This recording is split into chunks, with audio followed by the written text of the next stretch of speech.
Assalamu alaikum all. We are back with the discussion of team characteristics and diversity. That this is chapter number 11. Subject is organizational behavior. So हम लोग इस chapter का half portion already cover कर चुके हैं. तो आज हम जो रिमेनिंग पोर्शन है वो कवर करेंगे इंशाल्लाह. तो फर्स्ट सेक्शन में हम लोगों ने डिस्कस किया था कि टीम क्या होती है, टीम की वैल्यू क्या है, उसके इम्पोर्टेंस क्या है, उसका के अंदर कंटेंट्स क्या हैं, टीम बनाते हुए उसकी फॉर्म्स क्या है वेरियस. अच्छा, अब जो बेसिक फोकस है, अब आप सबको पता है कि हमारा ये इंटीग्रेटेड ऑर्गेनाइजेशनल बिहेवियर मॉडल है. तो इस पे हमारा फोकस है and we started our discussion from dependent variable and kept on moving from dependent to mediators and now we are at independent variables. इसमें हम ग्रुप मैकेनिज्म्स पढ़े हैं जिसमें टीम कैरेक्टरिस्टिक्स एंड डाइवर्सिटी हमारा टॉपिक है. हमने team और group को डिस्टिंग्विश किया. सबसे पहले हमने कहा टीम में इंटरडिपेंडेंस मैंडेटरी है, ग्रुप में इंटरडिपेंडेंस नहीं होती. ग्रुप में लोग इंडिविजुअल पर्पस के लिए भी मिल सकते हैं कि सबका इंडिविजुअल पर्पस हो और वो मिलकर एक ग्रुप बना लें. देन जो टीम है उसमें कॉमन गोल होता है, ग्रुप में इट्स नॉट नेसेसरी कि कॉमन गोल हो. देन हमने टीम्स की फॉर्म्स पढ़ी थी. वर्क टीम्स हैं, मैनेजमेंट टीम्स हैं, पैरेलल टीम्स हैं, प्रोजेक्ट टीम्स हैं, एक्शन टीम्स हैं. वर्क टीम्स हैं जो एक काम को परफॉर्म करने के लिए जो है यूजुअली मिलती हैं. अब उन कॉमन पर्पस है उनका उनका काम एक दूसरे पे इंटरडिपेंडेंट होगा और ये यूजुअली लॉन्ग टाइम के लिए बनाई जाती हैं. मैनेजमेंट टीम्स है जिनका पर्पस जो है स्पेसिफिक चीज़ों को मैनेज करना होता है, वो मैनेजमेंट टीम है हमारी. तो लाइक ये पॉलिसी मेकिंग करेंगी, चीज़ों को एग्जीक्यूट करेंगी, चीज़ों को प्रैक्टिस में लाएंगी, वो मैनेजमेंट टीम्स हैं.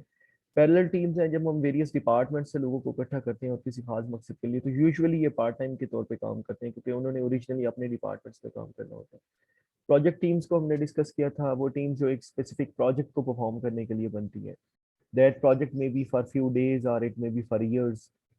ये प्रोजेक्ट टीम्स होंगी. एक डैम को बनाने के लिए जो टीम होगी वो एक प्रोजेक्ट टीम कहलाएगी, क्योंकि जिस तरह हम हमारे पास में भाषा डैम बन रहा है, मोहम्मद डैम बन रहा है, तो इनको कंस्ट्रक्ट करने के लिए जो टीम्स हैं वो सालों साल से काम कर रही हैं.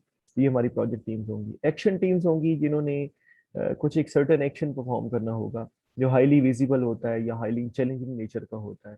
जिस तरह एक सिंगर्स का ग्रुप होता है, पॉप सिंगर्स होते हैं अक्सर, उनके ग्रुप्स होते हैं, या इवन क्लासिकल सिंगर्स होते हैं तो उनके साथ म्यूजिशियंस या इंस्ट्रूमेंट प्लेयर्स जो है वो उनका पार्ट एंड पार्सल होते हैं टीम का. अब वो जो है उन्होंने एक कंसर्ट करना, that concert would be an action team. Then virtual teams हैं हमारे पास जो फिजिकल इंटरेक्शन नहीं करती हैं लेकिन वर्चुअल इंटरेक्शन होते हैं, ऑनलाइन मीडियम्स के थ्रू इंटरेक्ट करते हैं टीम मेंबर्स. तो ये हमारी वर्चुअल टीम्स है. ये आपका एक कॉन्सेप्ट टेस्ट था छोटा सा. इसको आप अगर परफॉर्म करें तो you would be able to understand कि आपको टीम्स की फॉर्म्स का आइडिया हो गया या नहीं हुआ. आफ्टर दैट हमने टाइप्स ऑफ टीम्स की वही डिटेल्स यहाँ अवेलेबल है जो हमने डिस्कस की हैं. टीम्स बनती कैसे हैं, उनकी जो कंपोजिशन होती है that could be in two forms. 4 और 5 step process could be used, लेकिन ये प्रिडिक्टेबल सीक्वेंस में होता है जिसमें forming, storming, norming, performing and adjourning. After that it's not necessary कि हम एक स्टेबल इन्वायरमेंट में हो, तो चीज़ें चेंज होती हैं. तो नॉन लीनियर या लेस लीनियर फैशन के अंदर जब हम टीम्स बनाएंगे तो इसमें हम फॉर्मिंग पैटर्न्स इन क्रिएशन होगी, इनर्शिया जनरेट हो जाए. इनर्शिया मीन जब आप यूज टू हो जाते हैं एक चीज़ पे, वो चीज़ आपकी हैबिट बन जाती है. जब हम उसको तोड़ेंगे that would be a punctuated equilibrium. तो हम रिवाइज करेंगे चीज़ों को, अल्टीमेटली फिर एनर्शिया जनरेट होगा and we may keep on changing the things. तो ये जो चीज़ है ये टीम कंपोजिशन या टीम बनाने का एक तरीका है, मॉडल ऑफ टीम डेवलपमेंट इन्हें हम कहते हैं. देन टीम फार्मूलेशन प्रोसेस जो उनको हमने एक्सप्लेन यहाँ कर लिया था. हमने फिर देखा था interdependence. Basically there are certain types of interdependence. This is task interdependence. This could be of 4 types. जब मिनिमम इंटरडिपेंड आपकी हो, लाइक पूल्ड इंटरडिपेंडेंस है, ये बिल्कुल ग्रुप की तरह तकरीबन काम कर रहा है लेकिन इसमें का पर्पस जो है वो कॉमन है, तो that is why it's a team. Group में क्योंकि पर्पस कॉमन होना जरूरी नहीं है.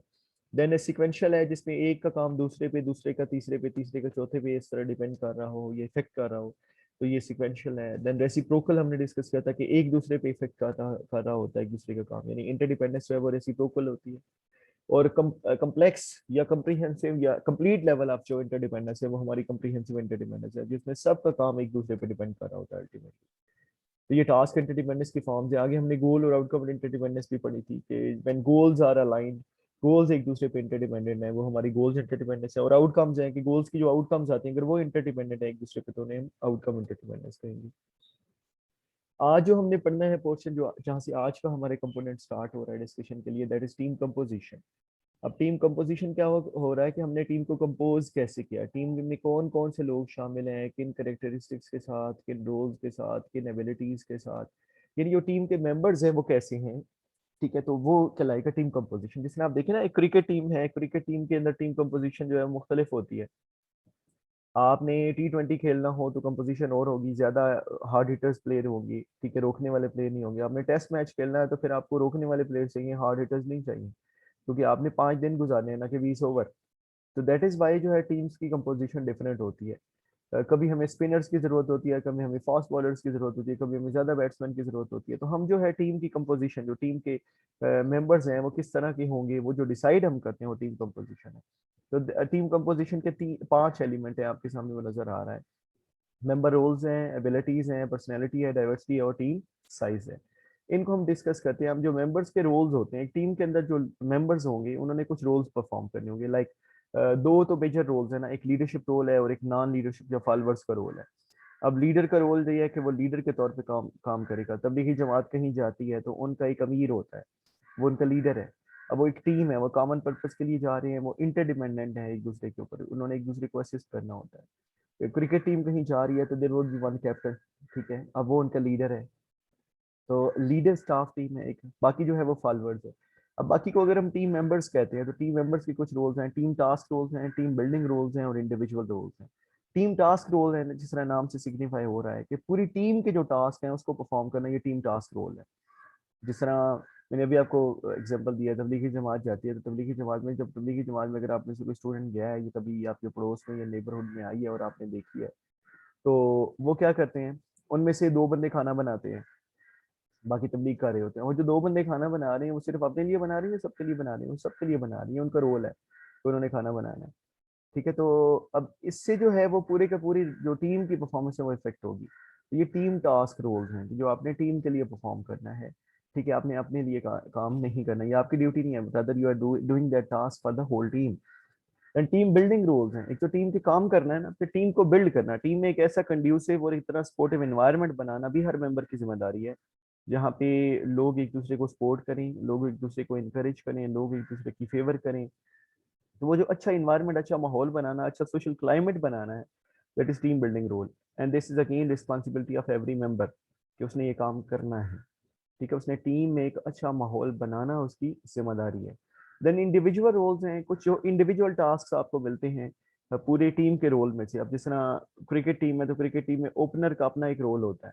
ओपनर को कहा जाता है कि अगर स्कोर सपोज हमें 300+ बनाना है तो ओपनर से कहा जाएगा आपने एवरेज जो है वो 6+ रखनी है, या समटाइम उन्हें कहा जाएगा आपने विकेट रोक के रखनी है। अब ये इंडिविजुअल रोल्स है, फलां हिटिंग करेगा, फलां रोक के खड़ा रहेगा, ठीक है, फलां ये करेगा, फलां ये करेगा। अब ये रोल्स हैं, सबके डिसाइडेड है, तो ये हमारे कहलाते हैं इंडिविजुअल रोल्स। और ये जो इंडिविजुअल रोल्स हैं ये हमें हेल्प करते हैं बेसिकली ऑर्गेनाइजेशनल या टीम के जो हमारे रोल्स हैं उनकी कंप्लीशन में। तो ये रोल्स हैं जो ड्यूटीज हैं परफॉर्म करनी है हर मेंबर ने। अब उन्हीं को डिवाइड किया गया है, team task role, team building role और इंडिविजुअलिस्टिक रोल्स को डिवाइड किया गया यहाँ आपके सामने। इनिशिएटर एंड कंट्रीब्यूटर है, टीम टास्क रोल का पहला रोल है कि नए आइडिया प्रपोज करना, इनिशिएट करना, नए आइडियाज देना। अब ये जिम्मेदारी है हर मेंबर की। तो हर मेंबर जब देगा तो वो अपने लिए तो नहीं ना दे रहा होगा आइडिया, वो तो सबके लिए होगा, तो ये टीम टास्क रोल है। कोऑर्डिनेटर, कोऑर्डिनेट करना, जो भी एक्टिविटीज टीम मेंबर्स के हैं उसमें कोऑर्डिनेट करे हर बंदा, ठीक है। कुछ तो आपको डिफाइंड रोल्स होंगे जो आपने करने हैं। समटाइम ऐसा होगा कि आपको विदाउट लाइक डिफाइंड रोल कुछ ऐसा काम करना पड़ सकता है, कोऑर्डिनेट करना पड़ सकता है जो अदरवाइज आप नहीं कर सकते। देन ओरिएंटर है, then that determines the direction of the team's discussion, ठीक है। आपने ओरिएंटेशन करनी है, डायरेक्शन देनी है। ओरिएंटेशन का मतलब ये होता है कि एक डायरेक्शन देना। तो आपका ये भी ड्यूटी है हर मेंबर की कि वो सपोज डिस्कशन हो रही है टीम की, तो वन में interfere and reset the direction of the discussion कि हमने क्या करना है।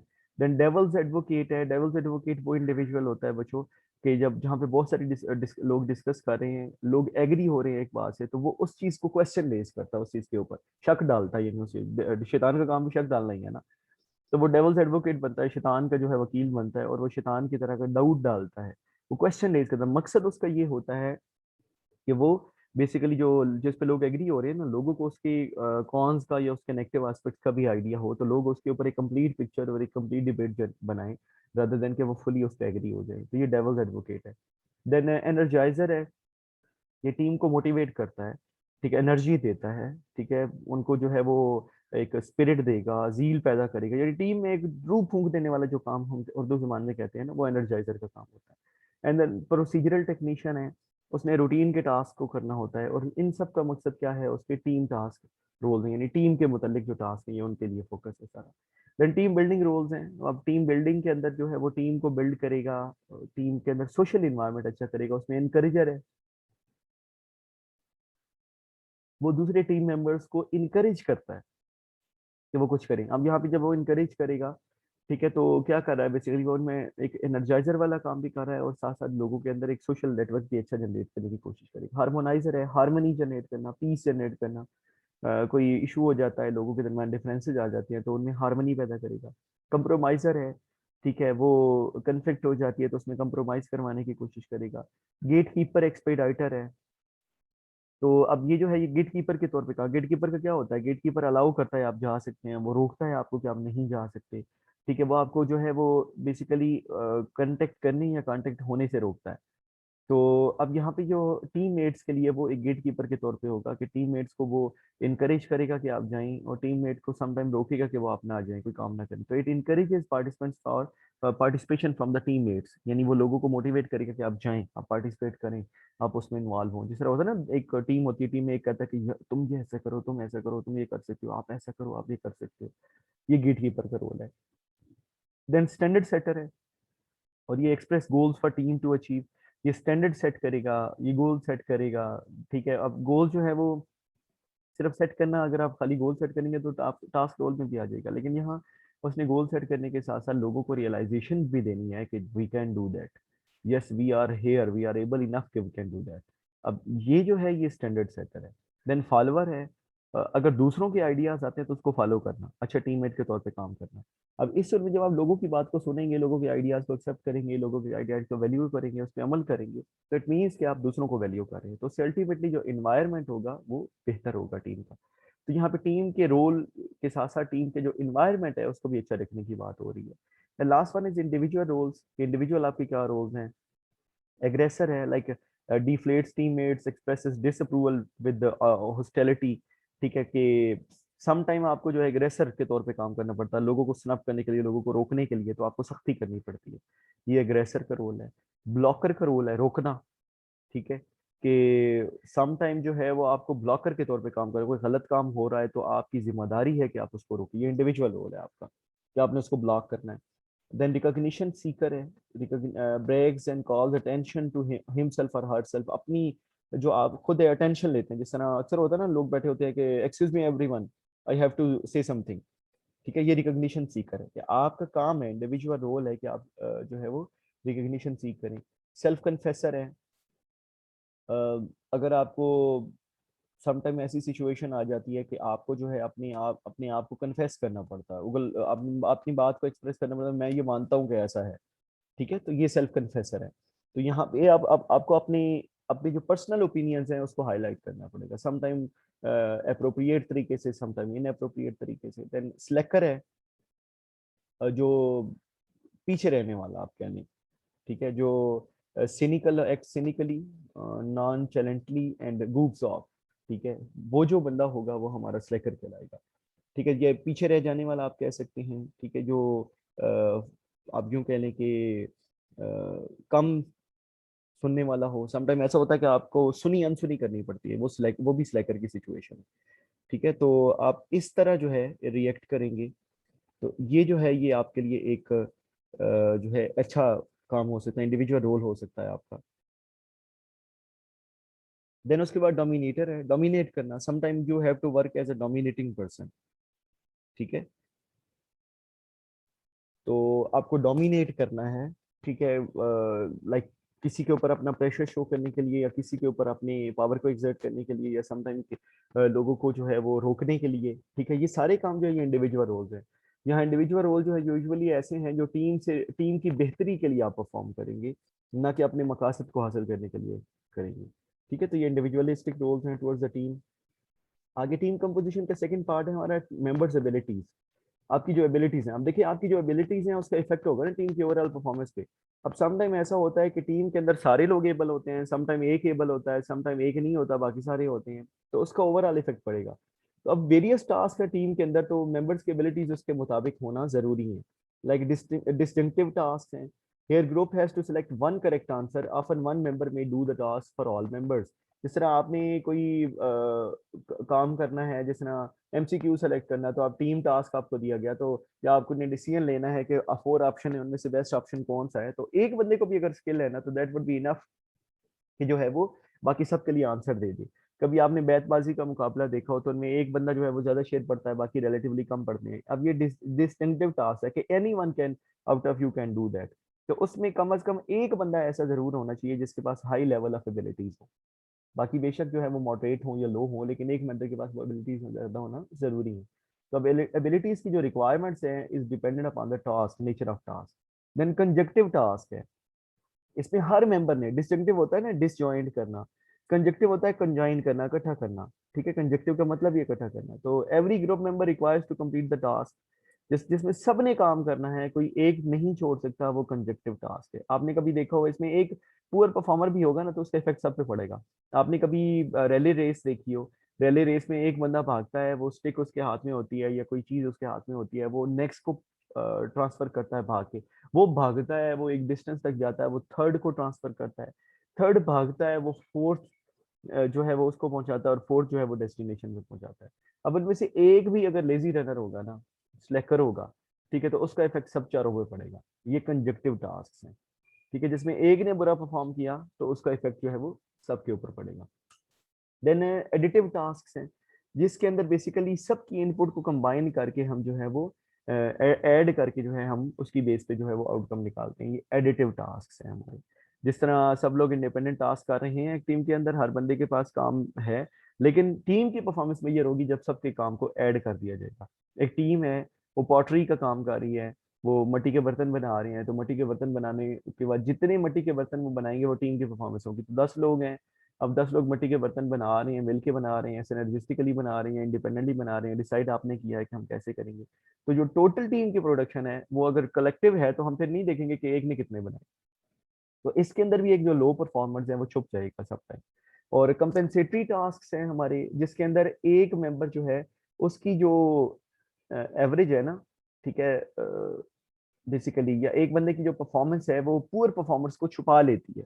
जिस तरह मैंने एडिटिव टास्क की मिसाल आपको दी है ना, तो कंपेंसेटरी टास्क में भी है कि कंपेंसेट हो जाता है कि हमने पूरे टीम की टास्क को या उसकी परफॉर्मेंस को देखना, तो उसमें एक जो पुअर परफॉर्मर है वो छुप जाएगा उसके अंदर। ये कंपेंसेटरी टास्क है। तो इसलिए अगर तो कंपेंसेटरी हैं, एडिटिव हैं, ठीक है, या हमारी जो है वो कंजक्टिव है, तो फिर हमारी सारी टीम मेंबर्स में अगर एबिलिटीज होंगी तो परफॉर्मेंस ज्यादा बेहतर होगी। अगर डिस्जंक्टिव है तो फिर कोई एक बंदा भी एबल हो तो हमारी टीम की परफॉर्मेंस अच्छी हो सकती है। तो अब ये बेसिकली हमारी जो है एबिलिटीज हैं वो किस तरह हमें इन्फ्लुएंस करती हैं टीम्स के ऊपर। आफ्टर दैट मेंबर्स की personalities, this is yet another important factor. जब हम टीम्स बनाते हैं हमने ये देखना कि पर्सनैलिटीज कैसी हैं हमारे मेंबर्स की। पर्सनैलिटी का लाइक आप बिग फाइव से फेमिलियर हैं, बिग फाइव के अंदर आप देखें उसमें कुछ ट्रेट्स यहाँ लिखे हैं। एग्रीएबलनेस, अब जिस तरह यूजुअली हमने पढ़ा था कि हाई एग्रीएबल लोगों को पसंद किया जाता है, कि उनको हमेशा फॉलोअर सेलेक्ट किया जाएगा, लाइफ पार्टनर सेलेक्ट किया जाएगा, टीम मेंबर सेलेक्ट किया जाएगा। लेकिन हाईली एग्रीएबल जो लोग होंगे वो कोई भी बंदा पहला मशवरा देगा ना, तो उसी की बात से एग्री कर जाएंगे टीम के अंदर, तो वो खुद क्रिएटिविटी की तरफ नहीं आएंगे क्योंकि वो हाईली एग्रीएबल है। तो दैट इज वाई उनकी क्रिएटिविटी जो है वो लो हो जाएगी। तो इसलिए कहते हैं कि एग्रीएबलनेस भी एक मॉडरेट लेवल तक हो, उसके बाद आप में एबिलिटी होनी चाहिए कि आप डिफर कर सकें। ठीक है, तो अगर एग्रीएबलनेस आपकी टू मच है तो क्रिएटिविटी जो है वो कम हो जाएगी। सिमिलरली जो लोग हाईली एग्रीएबल होते हैं, टास्क अकम्पलिशमेंट भी कम हो जाती है उन लोगों की, क्योंकि वो एग्री होने की वजह से हो सकता है दूसरों की बातों में इन्वॉल्व हो जाएं, दूसरों के साथ काम करना शुरू कर जाएं, दूसरों को हेल्प करना शुरू कर दें, उनका अपना काम जो है वो रह जाए। दैट इज वाई जो है टीम मेंबर्स में कोशिश की जाती है कि ऐसे लोगों को सिलेक्ट किया जाए जिनमें एग्रीएबल भी हो, लो एग्रीएबल भी हो। ठीक है, ज्यादा प्रेफरेबल ये है कि it should be moderately agreeable. Then conscientiousness है हमारी, आपको पता है जो हाईली कॉन्शियस लोग होते हैं वो डिपेंडेबल होते हैं, वो टास्क ओरिएंटेड भी होते हैं, उनको टाइम दिया जाए तो वो टाइम में काम भी करते हैं, वो ज़्यादा अरेंज होते हैं, ज़्यादा वेल मैनर्ड होते हैं। ठीक है, तो अब ये सारी ऐसी खूबियाँ जो एक टीम प्लेयर में बहुत ज़रूरी है। तो अगर टीम में हाईली कॉन्शियस लोग हैं तो टीम की परफॉर्मेंस रिलेटिवली जो है वो बेटर होगी। देन एक्स्ट्रोवर्जियन है, सिमिलरली आप जानते हैं एक्स्ट्रोवर्जियन जो लोग होते हैं वो एक्सप्रेसिव हैं, टॉकटिव हैं, डोमिनेटिंग होते हैं, असर्टिव होते हैं। तो ऐसे लोग जो है, अगर सारे डोमिनेटिंग लोगों को डाल दिया जाए, ठीक है, और सारे एक्सट्रोवर्ट लोगों को डाल दिया जाए जो एक्सप्रेसिव हो, हाईली एक्सप्रेसिव हो, तो क्या होगा फिर? मीटिंग्स होंगी ना टीम की, तो सिर्फ डिस्कशन ही हुआ करेगी, एक्सप्रेशन ही हुआ करेगा, कंक्लूजन ड्रा नहीं होगा। ठीक है, और डोमिनेटिंग है हर बंदा, तो हर बंदे की कोशिश होगी कि मेरे डिसीजन को जो है वो वैल्यू किया जाए rather than the others decision. तो दैट इज वाई जो है वो टीम की परफॉर्मेंस अल्टीमेटली इफेक्ट हो जाएगी। ठीक है, और उनकी इफेक्टिवनेस जो है वो हैम्पर होगी। तो this is what we have to consider. हमें टीम के जो मेंबर्स हैं उनकी पर्सनैलिटीज का भी ख्याल रखना है कि वो किस तरह की पर्सनैलिटी होनी चाहिए। देन टीम डाइवर्सिटी है, यस, अनदर इम्पॉर्टेंट एस्पेक्ट कि टीम आपकी डाइवर्स होनी चाहिए। डाइवर्सिटी आप लोग जानते होंगे कि डाइवर्सिटी होती है जब एक जगह पे मुख्तलिफ कैरेक्टरिस्टिक्स के लोग काम करते हैं, हम उसको डाइवर्सिटी कहते हैं। जिस तरह एज मुख्तलिफ हो लोगों की, जेंडर मुख्तलिफ हो लोगों की, स्किल मुख्तलिफ हो लोगों के, रिलीजन उनका मुख्तलिफ हो, तो ये सारी की सारी डाइवर्सिटी की मिसालें हैं। और डाइवर्सिटी की बड़ी खूबसूरत मिसाल हमारी इस्लामिक हिस्ट्री में मिलती है कि जब मदीना पे हमला कर रहे थे कुफार, तो हज़रत सलमान फारसी रज़ी अल्लाह तआला अन्हु, उन्होंने मशवरा दिया या रसूलुल्लाह सल्लल्लाहु अलैहि वसल्लम कि हम मदीना के इर्द गिर्द एक ट्रेंच खोद लेते हैं, एक खंदक खोद लेते हैं। तो खंदक खोद लेंगे तो डिफेंस आसान हो जाएगी, क्योंकि मदीना में लोग थोड़े थे। तो ट्रेंच खोदी गई, खंदक खोदी गई। अब जब वो खंदक खोदी गई तो ये खंदक कुफार के लिए पहली दफा ऐसा था कि खंदक खोद कर भी डिफेंस हो सकता है। ईरान में ये चीजें कॉमन थी, हज़रत सलमान फारसी ईरान से गए थे, तो ही न्यू कि किस तरह ईरानी जो है वो जंगें लड़ते हैं। तो अब वो अपनी एक डाइवर्सिटी जो है उन्होंने, या जो एक यूनिक स्किल था जो अरबों के पास नहीं था, वो उन्हें बताया, और उसकी बेस पे हमने मदीना को डिफेंड किया। ठीक है, तो अब ये डाइवर्सिटी की कितनी खूबसूरत मिसाल है हमारे पास। अब डाइवर्सिटी दो तरह की होती है, आपको नजर आ रहा है स्लाइड में। It could be service level और it could be deep level. Surface level नाम से जाहिर है जो सर्फेस से हो, ऊपर ऊपर से, अंदर से ना हो। आपका रंग मुख्तलिफ हो सकता है लेकिन आप अंदर हैं तो इंसान ही ना। ठीक है, दिल तो आपका इंसानों वाला ही होगा ना, ये सरफेस लेवल डाइवर्सिटी है। आप जो है शक्ल से मुख्तलिफ हो सकते हैं, ठीक है, लेकिन अंदर से तो आप एक जैसे हो सकते हैं ना। अब जिस तरह जेंडर है, जेंडर आप शक्ल से मेल फीमेल डिफरेंट होते हैं, फिजिक डिफरेंट होती है दोनों की। ठीक है, अपीयरेंस डिफरेंट होती है। फीमेल इतनी हाइटेड नहीं होती जितने मेल हाइटेड होती है, या इतना चौड़ा जिसम मेल का होता है, फीमेल का इतना नहीं होता। ठीक है, तो अब ये सारे क्या है, ये अपरेंट है, नजर आने वाली डाइवर्सिटी है, तो ये सरफेस लेवल डाइवर्सिटी है। तो सर्विस लेवल में आपके रेस आ सकती है, जिस तरह आपने black race, yellow race, white race, brown race, आप सारे जानते हो, ये पहचाने जाते हैं। एक काला जितना मर्जी गोरा हो जाए, उसके नक्शे कालों वाले ही रहते हैं, तो वो पहचाना जाता है कि ये काली रेस का है। ठीक है, इसी तरह एथनिसिटी है, आप किस एथनिक ग्रुप के हैं, कोई स्पेसिफिक एथनिक ग्रुप्स होते हैं तो आपकी अपीयरेंस से वो एथनिक ग्रुप आपका क्लियर हो जाता है। आपकी जेंडर, आपकी एज, इस तरह एज जो है वो छुप नहीं सकती, एज का आइडिया हो जाता है। ठीक है, तो ये सारी की सारी सरफेस लेवल डाइवर्सिटी है जो अपेरेंटली होंगी, नजर आएंगी लोगों को डाइवर्सिटी के साथ। इसकी बेस पे हम डिफरेंशिएट कर सकते हैं, हम एज लोगों, बैठे हुए लोगों को देख के हम आइडेंटिफाई कर सकते हैं कौन से इनमें से 20 साल की उम्र में है, कौन से 50 साल की उम्र में है। तो ये जो हमने बैठे लोगों को अपीयर अपेरेंटली देख के आइडेंटिफाई कर लिया, उनके डिवीजन कर लिया, तो डिफरेंट करेक्टरिस्टिक्स आइडेंटिफाई किए हैं based on their apparent conditions.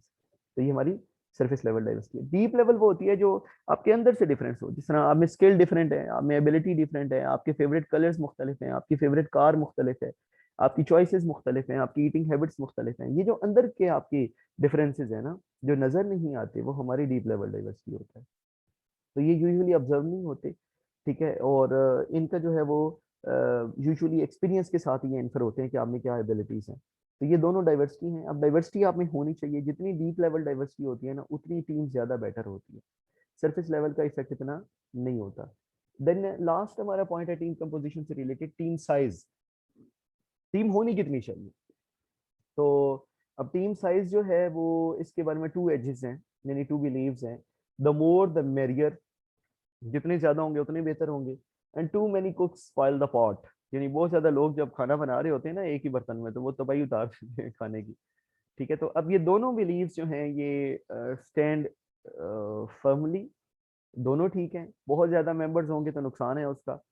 ठीक है, कि टीम में मशवरे ही होते रहेंगे, फैसला नहीं होगा। बहुत कम मेंबर्स हैं तो उसका नुकसान ये है कि फिर टीम की डाइवर्सिटी नहीं होगी, डिफरेंसेस नहीं होंगे, और राय कम होगी लोगों की, तो उसकी वजह से क्वालिटी नहीं आएगी। तो एक मॉडरेट साइज की टीम होनी चाहिए। जिस तरह प्रोडक्शन के लिए और तरह की टीम्स होंगी, और मैनेजमेंट के लिए और तरह की टीम्स होंगी। कहा जाता है कि मैनेजमेंट में थोड़े लोग होंगे तो बेटर है, और प्रोडक्शन में ज़्यादा लोग होंगे तो बेटर है। यानी टीम्स जो है वो मुख्तलिफ होंगी, depending upon the nature of task and depending upon the activities being performed by the members of the team. तो मॉडरेट लेवल का साइज जो है वो जस्टिफाइड है, ना कम हो ना ज्यादा हो। ठीक है, अदरवाइज कुछ चीज़ों के लिए कम लोगों की जरूरत होती है, कुछ के लिए हमें ज्यादा लोगों की जरूरत होती है। अच्छा, अब ये जो है कलेक्टिवली जो कुछ हम अभी तक पढ़ चुके हैं, हमने टीम कैरेक्टरिस्टिक्स पढ़े हैं, वो 3 तरह के हैं, टीम टाइप्स हैं, टीम इंटरडिपेंडेंस है और टीम कंपोजिशन है। टीम टाइप्स में हमने पढ़ा work teams, management teams, parallel, project, action और वर्चुअल टीम्स हमने पढ़ा था। टीम इंटरडिपेंडेंस में टास्क, गोल और आउटकम इंटरडिपेंडेंस थी। और रोल्स में कंपोजिशन में सॉरी हमने रोल्स पढ़े हैं, ability, personality, diversity and size of the team. तो अब ये वो करेक्टरिस्टिक्स हैं जो टीम्स को ओवरऑल डिफाइन करते हैं। तो ये आपका टास्क है अब।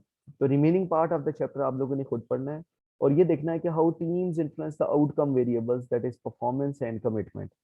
ठीक है, हमारे 2 आउटकम वेरिएबल्स हैं इस ओबी इंटीग्रेटेड मॉडल में, परफॉर्मेंस और आउटकम। तो हमने ये देखना है कि ये टीम्स हैं ये किस तरह इन्फ्लुएंस करती हैं परफॉर्मेंस और आउटकम, परफॉर्मेंस और कमिटमेंट को। ये ऑलरेडी गिवन भी है बुक के अंदर, आपने इसको पढ़ना है, इसको देखना है।